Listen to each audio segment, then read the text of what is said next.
Selamat datang di TPBK Arena. Jangan lupa klik subscribe dan klik tanda loncengnya.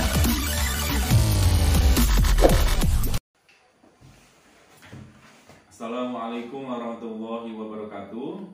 Perkenalkan, saya Roni Haironi, mahasiswa PPG dalam jabatan kategori 1 Universitas Pendidikan Indonesia tahun 2022 dengan nomor peserta 2020000751987 akan mempraktikkan konseling individual.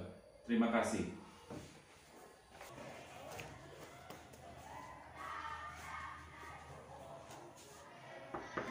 Assalamualaikum. Waalaikumsalam. Mikaila. Ya, silakan masuk. Silakan duduk, Nak.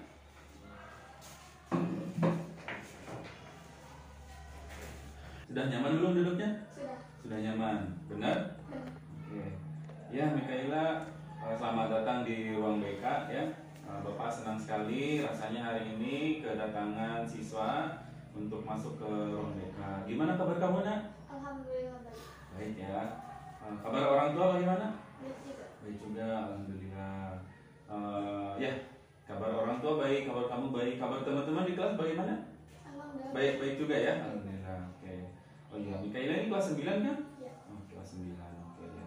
Ya, Mikaila. Oke, Bapak dengar-dengar ini kan kelas 9 kemarin itu sebagai terakhir itu ada kegiatannya jadi kepanitiaan di OSIS ya. Iya. Kalau nggak salah Mikaila sebagai pengurus OSIS juga sebelumnya? Iya. Oh iya. Itu terakhir kegiatan OSIS ada kegiatan apa? LDKS. LDKS. Oke. Ya, jadi terakhir di sana ada LDKS ya. Berarti ada pemilik, ada ini dong, ada ketua OSIS yang baru berarti. Ada. Oke, ya. Siapa yang terpilih? Ajril. Ajril. Dari kelas 8 apa itu Ajril? 8B. 8B. Oke. Kira-kira nih dengan adanya pengurus OSIS yang baru, kamu selaku pengurus OSIS yang lama, ada harapan nggak atau ibaratnya mah kayak semacam keinginan ya, harapan, keinginan, cita-cita supaya OSIS ini seperti apa gitu di yang akan datang di kepengurusan yang baru ini? Mungkin bisa memajukan SMP Negeri Nusa Jambe. Terus lebih aktif dalam kegiatan setiap ada di sekolah kegiatan sekolah. Ya. Berarti harapannya bisa lebih aktif lagi ya. Ya, Bapak juga demikian ya, punya harapan untuk OSIS yang baru ini ya, yang menggantikan kepengurusan Mikaila dengan teman-teman yang lain agar mereka itu bisa lebih baik lagi ya di masa depan, tentunya di kepengurusan yang ini gitu. Bisa menjadi lebih aktif, bisa menjadi banyak inovasi-inovasi yang terbaru lagi dari program-program OSIS. Ya, Mikaila, dengan hadirnya Mikaila ke sini ini ada apa ya kira-kira? Ada yang bisa Bapak bantu kira-kira? Bimbingan konseling. Oh, mau bimbingan konseling. Mungkin tepatnya mau konseling ya. Oke, konseling individual ya. Oke, sebelumnya nih Bapak tanya dulu. Nah, Mikaila sudah paham nggak apa itu konseling? Belum. Belum. Nah, kalau begitu Bapak mau menyampaikan dulu ya. Jadi konseling itu adalah layanan bantuan yang diberikan oleh Bapak selaku guru BK, dan di sini disebutnya konselor ya. Dan kamu di sini siswa disebutnya adalah sebagai konseli. Nah, dalam rangka apa? Dalam rangka pemecahan permasalahan yang dialami oleh konseli ya. Untuk apa? Untuk mengembangkan potensi yang kamu miliki juga ya, seperti itu. Dan ini juga dilaksanakan secara tersistem gitu ya. Jadi tersistem, berkelanjutan seperti itu. Nah, mungkin sampai sini sudah paham terkait pengertian konseling individual? Oke, lalu di sini juga ya, dalam konseling individual ini ada asas-asas ya. Jadi tidak sembarangan konseling ini diadakan. Asas itu apa Pak? Asas itu ya adalah sebuah aturan lah, bahasa sederhana seperti itu. Nah, asas yang pertama dalam konseling individual ini adalah asas kesukarelaan. Artinya apa? Di dalam melakukan konseling individual ini harus atas dasar sukarela ya. Jadi jangan ngerasa terpaksa datang ke sini, mungkin karena dipaksa sama KM atau sama orang tua atau sama teman dekat, teman jauh, segala macam. Itu jangan sampai ada keterpaksaan. Nah, Bapak tanya nih, Mikaila datang ke sini karena sukarela apa karena terpaksa? Sukarela. Sukarela. Baik. Yang kedua, ya asas dalam konseling individual itu adalah asas keterbukaan. Nah, otomatis kan yang namanya konseling ini ada suatu masalah yang akan diceritakan gitu ya. Jadi di sini harus menjunjung tinggi asas keterbukaan. Artinya kamu harus jujur ya. Semuanya harus jujur. Tidak ada yang pura-pura, tidak ada yang tutup-tutupi gitu. Jadi harus jujur. Kenapa harus jujur, Pak? Ya kalau kamu nggak jujur, nanti Bapak susah untuk membantunya dan mungkin bisa salah dalam cara memberikan bantuannya seperti itu. Nah, yang ketiga, ya asas yang paling penting mungkin menurut Bapak ini adalah asas kerahasiaan. Nah, jadi kamu mungkin berpikir tadi katanya harus sukarela, yang kedua harus terbuka dan jujur segala macam. Gimana Pak ceritanya? Kalau saya jujur terbuka terkait masalah saya, nanti mungkin teman-teman saya tahu, mungkin siapa guru-guru yang lain tahu. Nah, di sini kamu jangan khawatir, apapun yang kita bicarakan di ruangan ini, ya itu tidak akan pernah bocor ke orang lain karena Bapak memegang asas kerahasiaan tersebut seperti itu, ya. Nah, lalu asas yang selanjutnya juga, ya ada asas kenormatifan. Artinya kegiatan konseling individual ini yang kita laksanakan itu tetap berpegang teguh pada norma-norma yang berlaku, norma agama, ya, norma kesusilaan, norma kesopanan, ataupun norma-norma umum yang berlaku di masyarakat, ya. Dan Bapak juga tidak berani, ya, dan tidak akan pernah untuk melanggar norma-norma tersebut, ya, karena kode etik Bapak sebagai guru BK harus menjunjung tinggi asas-asas tersebut. Lalu yang selanjutnya juga, ya, asas kedinamisan. Asas kedinamisan ini menuntut adanya di sini keaktifan dua belah pihak, ya, bukan hanya Bapak nanti yang bertanya-tanya atau mungkin Mikaela yang ditanya hanya menjawab, hanya bercerita ketika ditanya. Jadi jangan satu arah, jadi harus dua arah. Kamu juga harus aktif seperti itu. Nah, itu mengenai asas konseling individual. Nah, kira-kiranya masih ada yang nggak paham nggak atau masih belum paham untuk asas? Atau sudah paham? Sudah paham. Baik. Nah, untuk selanjutnya nih, kita juga harus ada kesepakatan waktu, ya.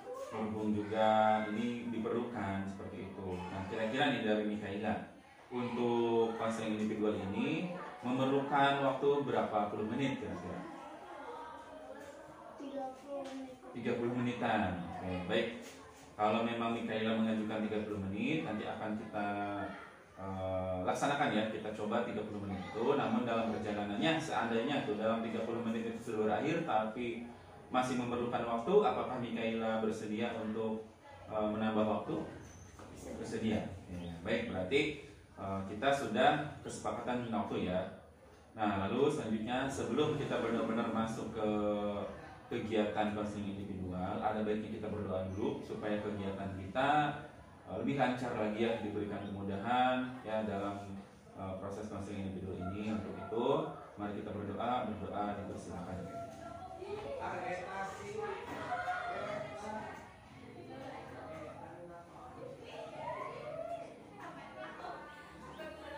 Ya, berdoa dapat diri. Ya, baik Mikaela. Tadi kan sudah tadi kita sama-sama sudah berdoa terkait konseling terkait kelancaran konseling individual ini. Nah, selanjutnya dengan datangnya Mikaela ke sini yang tadi menyebutkan ini konseling individual, pastinya kan ada masalah yang ingin diceritakan, ada masalah yang ingin disampaikan. Nah, itu kira-kira masalahnya masalah seperti apa? Kalau memang ada masalah, ya. Lalu kira-kira apa yang bisa Bapak bantu untuk membantu Mikaela ini? Dalam hal melanjutkan lulus sekolah setelah dari SMP. Jadi kamu punya masalah terkait pilihan sekolah, ya, setelah dari SMP ini. Nah, itu kira-kira maksudnya gimana? Jadi ada dua pilihan sekolah, nanti melanjutkan. Ya. Nah, di dua sekolah itu pilihannya berbeda antara saya dengan orang tua. Oh, jadi kamu di sini kebingungan, ya? Ya. Jadi kamu bingung karena pilihan sekolah setelah lulus dari sini itu nanti ada dua pilihan. Kamu memilih sekolah A, sedangkan ternyata orang tua juga punya pilihan sekolah seperti itu, benar? Iya. Oke, jadi di sini kamu bingung. Oke, bisa diceritakan lebih detail nggak pilihan maksudnya perbedaannya itu seperti apa? Kamu milih sekolah mana? Orang tua juga milih sekolah mana? Gitu. Kalau saya milihnya di SMA Negeri 3 Kuningan. Kalau orang tua di SMA Negeri 1 Subang. SMA Negeri 1 Subang. Iya. Orang tua. Iya. Oke. Nah, ini berarti dua pilihan ini berbeda kan? Udah pasti ya. Oke, kan sekarang Bapak tanya dulu nih. Kenapa kamu memilih SMA 3 Kuningan? Mungkin mau kemauan sendiri, terus pengen hidup lebih mandiri gitu. Lalu? Punya teman-teman baru, terus dari asalnya jauh-jauh gitu. Oh gitu. Jadi itu yang ada dalam pikiran kamu ya. Jadi kalau ke SMA Subang, SMA 3 Kuningan itu yang kamu bayangkan ya, bakal bertemu dengan teman-teman yang berbeda, teman-temannya pada jauh gitu kan, jadi seru gitu kan. Nah terus kalau teman yang dari SMP sendiri satu kelas kamu atau kelas yang lain gitu dari sini, ada nggak yang mau ke SMA sana? Siapa tahu memang Insya Allah ada, berarti ada teman gitu ya, berarti itu alasan kamu memilih SMA Subang ya. Nah coba sekarang alasan orang tua nih, orang tua kamu memilihkan tadi SMA 3 ya, alasan orang tua kamu memilih kamu sekolah yang satunya apa, SMA Negeri 1 Subang. Oke. Memilihkan kamu sekolah tersebut itu karena apa? karena jaraknya lebih dekat, terus tidak membuat orang tua khawatir, pengeluaran biayanya pun tidak terlalu banyak. Oke. Nah sekarang Bapak tanya nih, dengan orang tua memilihkan SMA 1 Subang, itu kamu mau ke SMA 1 Subang? Kamu sendiri minat nggak? Sebenarnya sih kalau dibilang-bilang lagi kalau itu mah nggak sih. Kenapa kamu nggak seret ke SMA 1 Subang itu? Saya ini itu sama anak-anaknya. Sama anak-anaknya? Emang anak-anaknya kayak gimana yang kamu amati? Baru saya lihat, anak-anaknya kurang apa sih? Kayak tidak patuh aturan. Oh, kayak nggak patuh aturan. Terus kayak gimana lagi? Dan cara berpakaiannya pun kurang sopan. Kurang sopan gitu yang kamu lihat. Apalagi yang membuat kamu nggak seret ke sana ke SMA Subang itu? Kurang lebih itu. Jadi kamu itu kurang seret dengan orang tua karena di sana itu perilaku anak-anaknya kurang baik menurut kamu ya? Oke, jadi itu masalahnya di situ ya. Nah, tapi nih misalnya nih orang tua otomatis ya Bapak juga berpikir ya begini. Ketika orang tua memilihkan satu sekolah untuk anaknya, Bapak yakin orang tua itu sudah mempertimbangkan segala sesuatunya dan itu adalah hal yang paling baik untuk anaknya, gitu kan. Nah, tapi di sini masalahnya adalah kamu punya juga keinginan ya, ingin ke SMA yang ada di kota yaitu SMA Negeri 3 Kuningan dengan pertimbangan sementara yang kamu sampaikan tadi. Cuman di sini juga ketika orang tua nih SMA Subang gitu kan, SMA 1 Subang, tapi kamu nggak seret gitu kan, nggak seret dengan perilaku anak-anak. Nah sekarang begini ya ilustrasinya gini ya, bukan kita sebelum ke ya ilustrasinya begini nih. Nah ini pulpen ya, Bapak tanya sama kamu, pulpen ini bisa kamu patahkan nggak? Tidak. Kenapa? Karena keras. Keras. Oke.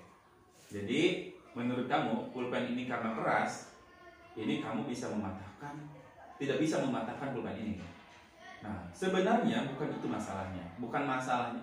Masalahnya tuh bukan karena pulpen ini keras, ya. Tapi karena kita itu berpikirnya kita tuh nggak bisa gitu, nggak bisa mematahkan ini gitu. Jadi masalahnya bukan pada pulpen ini yang keras, tapi pada diri kita, keyakinan diri kita kalau kita tuh nggak bisa mematahkan ini. Padahal kalau kita yakin bisa mematahkan pulpen ini, Bapak yakin kita bisa mematahkan pulpen ini. Yang keras ini pun bisa kita patahkan. Ya, ini pun ya berkaitan dengan masalah ketidaksergan kamu di SMA 1 Subang itu. Ya, SMA 1 Subang itu menurut kamu ya adalah anak-anaknya kurang, perilakunya kurang baik ya.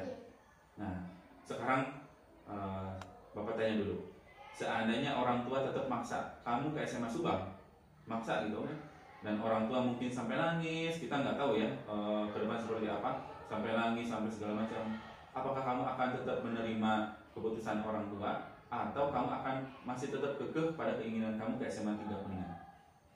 Mungkin dari itu baik ke SMA Subang karena itu juga kan restu dari orang tua. Oke, berarti kalau pada suatu kondisi orang tua tetap maksa, kamu akan tetap masuk ke situ. Iya. Nah, sekarang Bapak tanya, bagaimana dengan ketidaksergan kamu? Mungkin berusaha untuk Menerima. Iya, menerima lingkungan di sekolah itu sendiri. Nah, itu tadi. Kita kembali ke pulpen yang tadi keras itu kan. Nah, seandainya pada suatu kondisi kamu harus tetap dipaksa untuk masuk ke SMA Subang, orang tua maksa, tapi kamu nggak sreg dengan kondisi yang tadi, perilaku anak-anaknya yang menurut kamu tuh cara berpakaiannya, cara berperilaku mereka banyak melanggar aturan dan segala macam. Nah, itu sebenarnya masalahnya bukan di situ, tapi masalahnya adalah pada diri Mikaela sendiri, ya. Yaitu, ya, Mikaela itu terus aja berpikir kalau saya ke sana, saya pasti akan, waduh, saya khawatir saya akan terbawa tidak baik, saya akan terbawa menjadi anak yang berperilaku aneh-aneh gitu kan. Mungkin cara berpakaian saya akan begini begitu, saya akan banyak melanggar tata tertib segala macam. Nah, itu masalahnya di situ. Tapi harus kita rubah kalau kita ingin, ya, kalau kita ingin tidak terbawa itu. Nah, kita harus bisa menyesuaikan diri dengan lingkungan yang ada dan jangan sampai kita terbawa pergaulan yang tidak baik di situ. Nah, di situ, ya, pemikiran kitanya, ya, harus kita rubah. Bukan kita terbawa oleh mereka, tapi bagaimana caranya kita tidak terbawa oleh mereka. Dan yang lebih baik lagi adalah bagaimana caranya kalau kita bisa membawa mereka menjadi lebih baik, berperilaku lebih baik. Nah, meskipun, ya, itu adalah hal yang itu di luar kendali kita apa di dalam kendali kita kira-kira perilaku anak-anak tersebut di luar kendali kamu kan. Otomatis kalau itu perilaku manusia, itu kita tidak bisa mengendalikan perilaku manusia, ya. Apalagi dengan kamu siswa baru nanti masuk ke sana, tidak mungkin langsung, ya, kamu tuh tidak mungkin langsung fokusnya merubah perilaku anak-anak yang tidak baik itu, ya. Tidak mungkin langsung gitu, karena kan kamu siswa baru, kamu pasti akan fokus ke diri kamu ke diri kamu sendiri dulu kan. Nah, itu tidak akan mungkin, bahkan guru-gurunya pun sampai sekarang berarti belum bisa merubah kan, maksudnya lingkungan di sana gitu. Nah, jadi hal yang seperti itu di luar kendali kita. Yang bisa kita kendalikan adalah diri kita, ya. Oh, berarti kitanya jangan terbawa. Dengan cara apa? Dengan cara mengendalikan diri. Kalau ada orang lain atau misalnya kakak kelas atau teman kita yang, ya, kita nauzubillah, ya, tapi misalnya ada yang ngajak kita ke pergaulan yang tidak baik, misalnya bolos sekolah diajak, kita jangan mau, kita harus tegas gitu kan. Pak, nggak enak nolaknya. Nah, di sini kita harus asertif. Asertif itu apa? Asertif itu artinya apa? Asertif di sini adalah tegas pada diri dan orang lain dengan tidak menyakiti orang gitu, ya. Kalau ada yang ngajak pada yang ketidakbenaran, misalnya kita bolos, Mikaela bolos aja sudah gitu kan. Udah nggak usah nyampe ke sekolah, kita main aja kemana, ke Cipanas atau kemana. Nah, sampaikan, mohon maaf, saya juga pengen ikut ke Cipanas, tapi saya ininya belajar dulu, ya, maaf ya. Nah, seperti itu nanti teman-teman akan paham. Nah, itu. Jadi ilustrasinya seperti itu. Nah, kayak Bapak tanya kembali nih, berarti di sini kalau misalnya pada saatnya nanti, ya, orang tua dalam keadaan memaksa, kamu masih bisa menerima itu, ya. Masih. Nah, cuman di sini sudah terbuka nggak bagaimana caranya ketidaksergan kamu ini bisa teratasi? Sudah? Ya. Oke. Nah, cuman kan di sini kamu juga kan perlu pertimbangan khusus lagi kan, ketika memilih satu sekolah dalam ada dua pilihan ini. Tadi kamu ingin ke SMA Negeri 3 Kuningan, lalu orang tua memilihkan kamu kepada SMA Negeri 1 Subang. Nah, di sini karena kamu di sini misalnya, ya, orang tua tidak memaksa kamu, otomatis kan ada kayak semacam celah masuk. Masih ada kesempatan kamu memilih pilihan kamu sendiri. Nah, di sini kita memerlukan pertimbangan, ya. Pertimbangan seperti apa, Pak? Nah, pertimbangan di sini adalah, ya, kita bisa menganalisis hal kelemahan ataupun kelebihan, atau hal negatif ataupun hal positif yang akan kita terima kalau misalnya kita memilih SMA 3 Kuningan pada pilihan kita sendiri. Misalnya orang tua ternyata mengalah gitu kan, otomatis kita ada kesempatan untuk memilih sekolah sendiri gitu kan. Nah, lalu di sini kita juga memerlukan tadi kira-kira hal positif apa sih atau kelebihan apa yang akan kita dapatkan kalau kita memilih SMA 3 Kuningan. Lalu begitu juga kalau misalnya ternyata orang tua tuh tetap maksa kamu, udah kamu SMA 1 Subang aja gitu kan. Tadi kamu menyampaikan kayaknya kalau orang tua maksa saya juga mau nggak mau menerima Pak gitu. Ketidaksergan saya ya saya akan atasi dengan cara tadi itu kan yang udah Bapak bimbing itu kan. Nah, cuman kan kamu juga perlu keyakinan yang lebih mantap gitu kan, yang lebih mantap keyakinan dengan pertimbangan hal positif apa atau hal kelebihan apa yang akan kamu dapatkan kalau kamu memilih SMA Subang, dan hal negatif apa yang kira-kira akan kamu dapatkan di sana gitu, dan caranya gimana, akan ada solusinya. Nah sekarang kebetulan kamu membawa alat tulis ya, coba di sebelah sini kamu tuliskan SMA pilihan orang tua kamu ya, lalu di bawahnya hal positif atau kelebihan yang akan kamu dapatkan kalau misalnya orang tua tetap maksa gitu kan. Apa sih akan ada yang baiknya ya, tidak mungkin ketidakbaikan, tidak mungkin orang itu mempertimbangkan sesuatu untuk anaknya ada hal yang buruk. Bapak yakin pasti setiap orang tua memberikan pertimbangan keputusan untuk anaknya itu adalah hal yang paling terbaik. Nah tuliskan yang hal positif atau kelebihan yang akan kamu dapatkan, lalu apa saja gitu ya di bawahnya juga, atau kalau tidak cukup boleh di sini tuliskan juga hal negatifnya apa gitu. Bila perlu di sini tuliskan solusinya gitu ya. Saya akan atasi dengan cara ini, masih bisa teratasi dengan cara apa gitu kan. Atau mungkin ya hal negatif ini bisa teratasi dengan hal yang ada positif di sini gitu. Jadi udah sekaligus gitu. Lalu setelah itu kalau udah selesai tuliskan SMA pilihan kamu sendiri. Kelebihan yang akan kamu dapatkan kalau kamu milih SMA 3 Kuningan itu apa? Lalu kelemahan atau hal negatif yang akan kamu dapatkan kira-kira ya, yang akan menimpa gitu berarti pada diri kamu di SMA 3 Kuningan itu apa? Coba tuliskan ya seperti itu. Biar kamu lebih mudah. Nah, silakan dilaksanakan.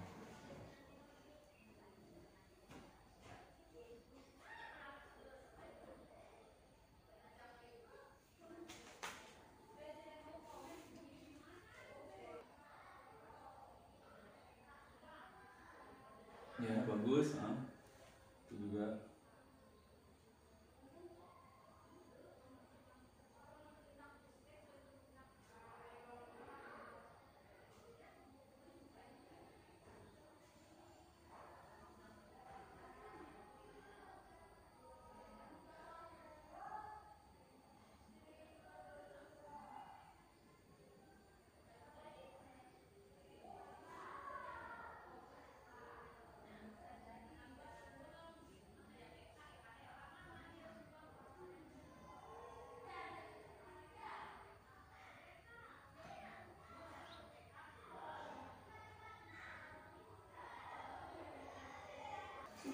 Sudah?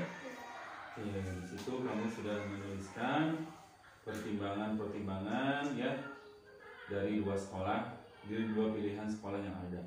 Nah, coba sekarang bacakan hasilnya. SMA yang 1 Subang, hal positifnya adalah lebih terpantau oleh orang tua, Oke, bagus. mengeluarkan banyak biaya, dan lebih sering di rumah jika sepulang sekolah. Jarak sekolahnya pun lebih dekat.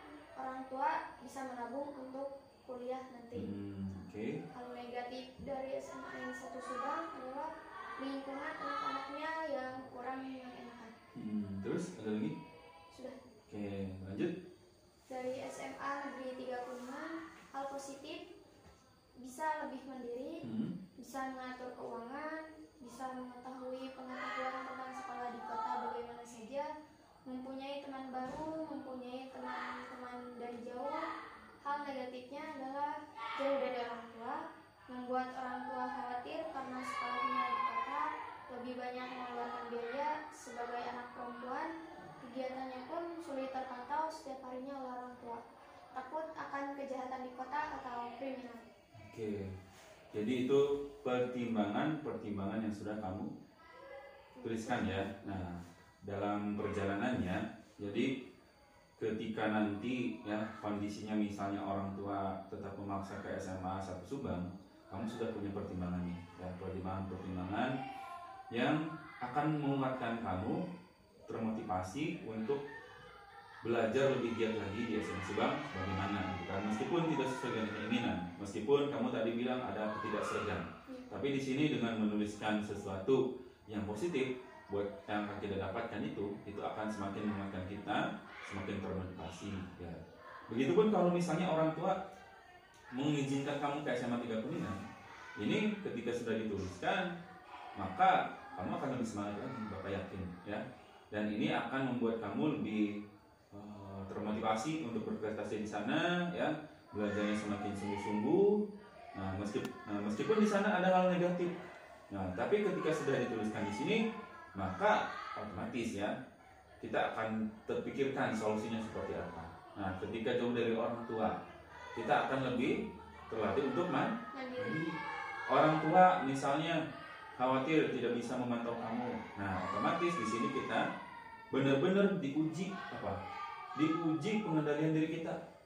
Ketika kita tidak dengan orang tua, kira-kira kita ini akan tetap dalam koridor yang baik atau akan keluar dari koridor itu. Ini ujian ya, tantangan di sana sangat besar ya. Nah, kemudian takut akan kejahatan di kota ya, kriminal dan segala macam. Otomatis di sini juga akan lebih berhati-hati seperti itu. Nah, jadi dengan pertimbangan-pertimbangan yang kamu buat ini ya, ini tujuannya bukan tidak lain untuk membuat kamu khawatir, bukan ya. Karena di sini kamu tuliskan hal negatif, di sini juga dituliskan hal negatif gitu. Itu bukan semata-mata wah nanti aku malah jadi khawatir, kepikiran, bukan ya. Tapi kita malah akan terpikir bagaimana caranya menghindari hal-hal negatif itu gitu ya. Termasuk di sini hal positif ya, kelebihan yang kita tuliskan juga akan semakin menguatkan kita gitu. Nah, sekarang nih seandainya ya orang tua tidak memaksa kamu ya, dan lebih menyerahkan kamu gitu, intinya tidak memaksa gitu kan, tidak memaksa kamu, dan kamu sudah membuat pertimbangan seperti ini, kira-kira nih Mikaela akan memilih sekolah yang mana? Pastinya SMA Negeri 3 Kuningan. Kenapa? Karena kamu sendiri dan bisa punya kemandirian lebih tinggi, terus punya nilai-nilai lebih dari sekolah di Kuningan. Oke. Nah, itu ya. Itu adalah apa? Itu adalah hasil dari penulisan hal-hal positif dan negatif gitu. Jadi kamu semakin yakin ketika orang tua mendukung. Ya, kita nggak tahu orang tua berubah pikiran atau tidak kan? Nah, siapa tahu orang tua berubah pikiran, otomatis kita akan mendapatkan apa yang kita inginkan ya, keinginan kita, dan juga tapi kita sudah antisipasi nih ya, nanti di sana seperti apa atau bagaimana. Begitupun ketika situasi terburuk dalam artian orang tua tetap memaksa di SMA Subang ya, kita pun sudah punya antisipasi gitu ya. Bapak yakin ya, SMA Subang tuh meskipun kamu tuliskan di sini ataupun tadi kamu ceritakan perilaku anaknya kurang baik, Bapak yakin tidak semua anak SMA Subang seperti itu. Nah, menurut kamu apakah anak SMA Subang itu perilakunya tidak baik semua? Sebagian kan, jadi tidak mungkin semuanya gitu. Otomatis di sana ada lingkungan atau lingkaran yang masih baik kan. Nah, itu yang harus kita manfaatkan gitu. Kalaupun memang skenario terburuknya orang tua tetap memaksa ke sini gitu. Nah, oke. Sekarang nih Bapak tanya lagi, masih ada yang kamu bingung lagi nggak terkait masalah yang kamu ceritakan hari ini? Sudah tidak. Jadi sudah ada gambaran? Ya. Oke, jadi di sini kamu sudah ada gambaran ya, seperti apa nanti memutuskan. Karena di sini Pak Roni sendiri tidak boleh memutuskan gitu. Maksudnya, udah kamu pilih SMA Subang aja, tidak bisa begitu Pak Roni. Atau udah kamu pilih SMA 3 Kuningan aja, tidak bisa begitu. Karena yang namanya konseling ini ya, itu harus hasil akhirnya adalah siswa itu harus mandiri, si konselor itu harus mandiri ya, harus memutuskan berdasarkan keputusan si konselor itu ya. Kenapa bisa seperti itu Pak? Karena kalau guru BK yang memutuskan atau konselor yang memutuskan, nanti dikhawatirkan si konselor ini tidak mandiri. Artinya konseling yang dilakukan oleh Bapak atau guru BK tersebut gagal gitu kan. Artinya nanti si konseling atau siswa itu akan ketika ada masalah sedikit aja akan datang ke guru BK. Misalnya ada PR yang harus dikerjakan, ke guru BK. Sudah sampai rumah ada PR IPA, WhatsApp guru BK, Pak, saya ada masalah. Bapak tanya, masalahnya apa? Ini Pak, saya nggak bisa PR fisika atau PR ini apa IPA gitu kan. Kan itu sebenarnya bukan esensinya ya. Gitu. Atau misalnya gitu, anak ini apa? Anak siswa gitu kan, ketergantungan pada guru BK gitu. Apa? Pas guru ketemu sama guru BK ingin konseling, masalahnya apa? Saya belum bisa bayar utang Pak, jadi bantu saya. Nah itu bukan ininya kan. Ya kalau dikasih pertimbangan bagaimana caranya bisa melunasi hutang gitu, itu bisa sama guru BK. Cuman kalau minta dibantu itu bukan lagi ranahnya gitu kan. Tuh. Jadi ya alhamdulillah Bapak di sini bisa melihat ya, Mikaela sudah bisa memahami masalahnya seperti apa. Solusi yang terbaik itu tadi sudah Bapak arahkan juga, Bapak bantu bagaimana cara memilih satu pertimbangan, memilih satu keputusan yang baik ya. Di sana kita harus memutuskan, apalagi ini terkait kelanjutan karir kamu ya, pilihan sekolah itu harus benar-benar baik ya. Karena langkah untuk nanti kamu punya cita-cita, apakah itu mungkin jadi polisi, apapun jadi perawat, itu dimulainya dari SMA-nya gitu. Jadi memang harus ada pertimbangan yang khusus gitu. Jadi bukan sekedar keinginan ke sana ada teman, di sana lebih luas pergaulannya gitu kan. Di sini mah gini gitu. Jadi bukan sekedar itu. Tapi lebih jauh daripada itu ya, kita harus bisa mempertimbangkan hal positif dan negatif gitu. Oke. Bapak tanya sekali lagi nih, kira-kira masih ada hal yang bingung lagi nggak? Sudah jelas? Sudah. Oke, alhamdulillah ya. Ya baik. Oke ya Mikaela, mungkin karena waktu juga ya, dan Mikaela merasa sudah ini ya, sudah tidak bingung lagi, benar? Benar. Nah, sudah tidak bingung lagi dengan pilihan sekolahnya, mau memutuskan kemana sudah terarah dan lebih jelas. Kalau nilai yang SMA Sulang sudah jelas pertimbangannya, SMA 3 Kuningan juga pertimbangan sudah jelas, positif dan negatifnya sudah dipertimbangkan, dan Mikaela siap menerima konsekuensi semuanya ya. Yes, sir. Baik. Karena waktunya juga sudah selesai sepertinya, ini sudah tinggi yang sudah kita sepakati kita lihat. Nah, mungkin konseling kita cukup sampai di sini dulu ya. Karena tadi kita berdoa juga, bukan karena tadi berdoa, tapi ada baiknya memang kita tutup lagi dengan doa. Oh ya Mikaela, namun kita sebelum kita berdoa, ini Bapak minta kesediaan kamu dulu ya untuk mengisi daftar hadir. Pertama daftar hadir dulu. Oh ya, kalau misalnya nanti masih ada masalah dalam perjalanan, kamu keputusan itu masih ada masalah, nanti kita jadwalkan lagi pertemuan ya. Mungkin bisa minggu depan atau misalnya 2 minggu ke depan, itu boleh kamu datang ke Bapak lagi. Nah ini Bapak perlu tanda tangan kamu sebagai bukti kalau kamu sudah konseling dengan Bapak. Boleh ditemukan di sini pertemuan pertama. Nanti kalau misalnya masih ini ada pertemuan kedua. Lalu yang selanjutnya ini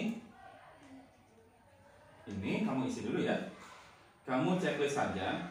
Ini ada lembar kepuasan konseling atau kamu terhadap proses konseling individual yang sekarang kita laksanakan. Ini sudah Bapak isi nama kamu ya.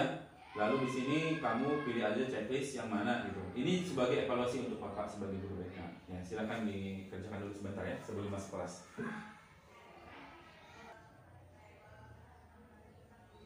Ya, sudah ya. Baik, Mikaela, terima kasih banyak ya sudah mengisi ini juga. Oke. Selanjutnya, mari kita berdoa dengan mengucapkan hamdalah dan berakibatul majelis.